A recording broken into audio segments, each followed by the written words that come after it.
معاف فرما۔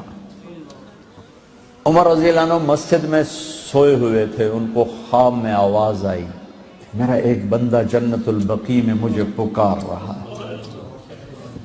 کس کو آواز آئی؟ عمر۔ کس کے بارے میں؟ گانے والا۔ عمر رضی اللہ عنہ ننگے پاؤں دوڑے، ننگے سر، پتہ نہیں کون ابدال بیٹھا ہے وہاں پکارنے والا، جو دوڑے ہوئے اندر آئے تو قدموں کی آہٹ، تو وہ گویے کی نظر پڑی، عمر آ رہے ہو، ننگے سر ننگے پاؤں، نے کہا ابھی آج میری خیر نہیں۔ وہ اٹھ کے دوڑنے لگا تو اس میں نے کہا ٹھہرو ٹھہرو ٹھہرو ٹھہرو، میں خود نہیں آیا ہوں، مجھے بھیجا گیا ہے۔ کہ کس نے بھیجا ہے؟ کہ جسے پکار رہے ہو اسی نے بھیجا۔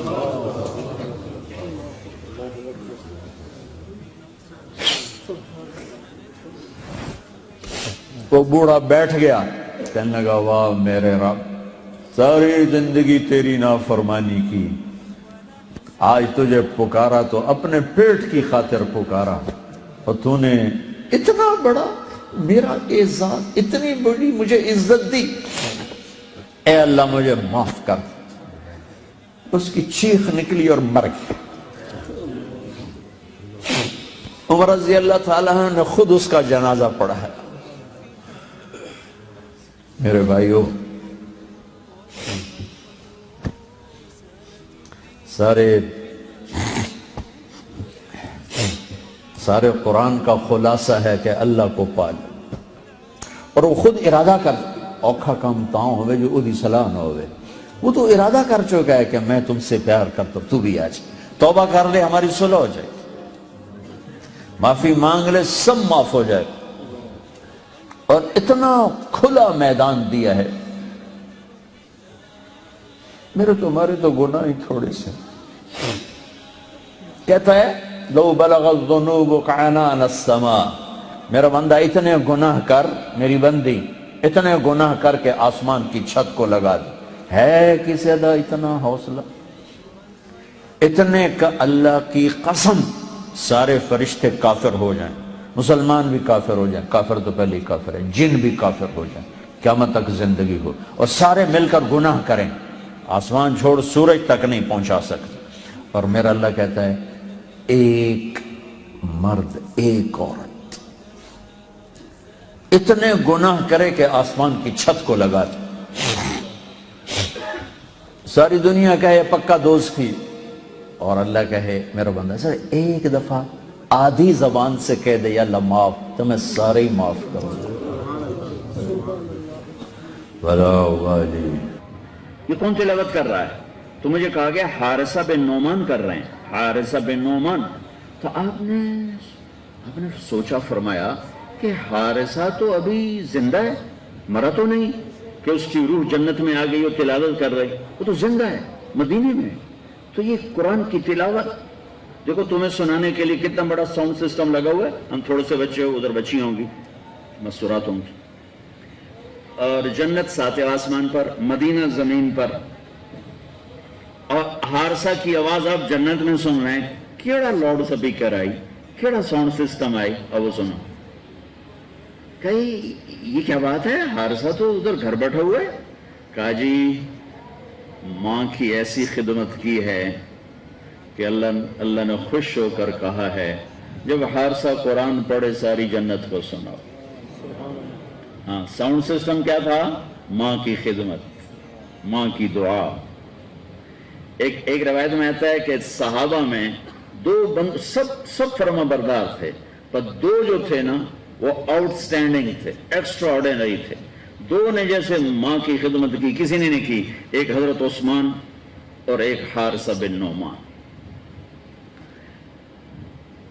حارثہ بن نعمان کا حال یہ تھا کہ بیوی گھر میں اسے نہیں کہتے تھے میری ماں کی خدمت کر، ہے بھی نہیں، بیوی کے ذمے میرے ماں باپ کی خدمت نہیں، وہ کرے اس کا میرے پر بھی احسان ہے، میرے ماں باپ پر بھی احسان ہے، میں اس کا شکر گزار ہوں گا، لیکن اگر وہ کہے کہ میں نہیں کر سکتی تو وہ مجرم نہیں ہے، نافرمان نہیں ہے، ہمارے ماحول میں تو اس کا تصور ہی نہیں ہے، ساری لڑائیاں ہی اسی پر ہیں کہ میں نے چائے نہیں پوچھ دی، میں نے سلام ہی نہیں کر دی، میرے کپڑے ہی نہیں دھون دی۔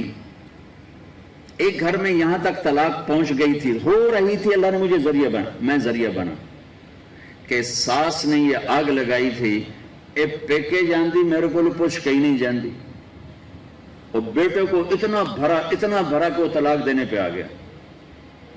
میرا چونکہ تعلق واسطہ تھا، میں کہا وہ تیرے کو پوچھ کے جاندی ہے؟ میں کہا جی جاندی۔ اور میں کہا یہ کو پوچھنا تو ضروری نہیں، یہ تیرے کو پوچھ کے نہ جاوے پھر یہ گناہگار ہے، وہ تیری ماں سے پوچھنا اس کے ذمے نہیں ہے، کیوں پاگل بنتے ہو؟ ارے اللہ کے واسطے دین پڑھو، تم نے صرف تسبیح پھیرنے کو اسلام سمجھا ہے، نمازیں پڑھنے کو اسلام سمجھا ہے، یہ تو 2 گھنٹے کا کام ہے نماز پڑھنا۔ پوری زندگی سیکھو بچے، تمہاری شادیاں ہونے والی ہیں، اور ہمارا سسرالی معاشرہ بہت ظالم ہے، بہت ظالم ہے۔ میں درد سے بولتا ہوں، اسی ملک میں رہتا ہوں، اپنے خاندان میں دیکھتا ہوں، باہر دیکھتا ہوں، پھر کہانیاں سنتا ہوں، فون سنتا ہوں۔ اب تو سننے چھوڑ دیے، میرا کلیجہ پھٹ گیا، میں کسی کے آنسو کہاں جا کے پوچھوں۔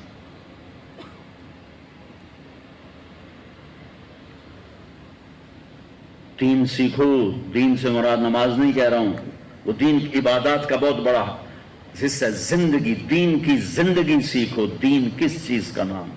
زندگی ہے، ایک زندگی ہے۔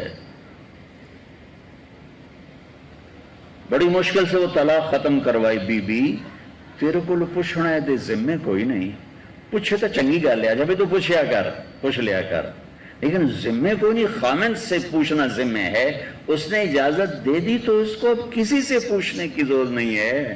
لیکن یہ میرے معاشرے کا ظلم ہے۔ ایک عورت جب ماں ہوتی ہے تو اس کے روئیں سے محبت کے چشمے پھوٹتے ہیں، جب وہ ساس بنتی ہے تو میں درد سے کہہ رہا ہوں، طنز سے نہیں، درد سے، مجھے درد ہے، مجھے اس کا بھی درد ہے کہ اگر یہ میری بہن اس حال میں مر گئی تو اس کی نمازیں اس کو آگ سے بچا نہیں سکیں گی، تو اس کے روئیں سے آگ نکلنا شروع ہو جاتی، نفرت بھر جاتی۔ ایسا کیوں ہے؟ حارثہ بن نعمان کی تلاوت جنت میں کیسے پہنچی؟ بیوی سے نہیں کہتے تھے میری ماں دی روٹی پکا، میری ماں دا سالن، خود بناتے تھے، خود بناتے تھے، ماں کا سالن بھی، ماں کے لیے سالن بھی، ماں کے لیے روٹی بھی۔ اچھا، پھر یہ نہیں کہتے تھے اماں جی آ کھا، اس کے سامنے بیٹھ کے نوالے توڑ کے ماں کو خود کھلاتے تھے،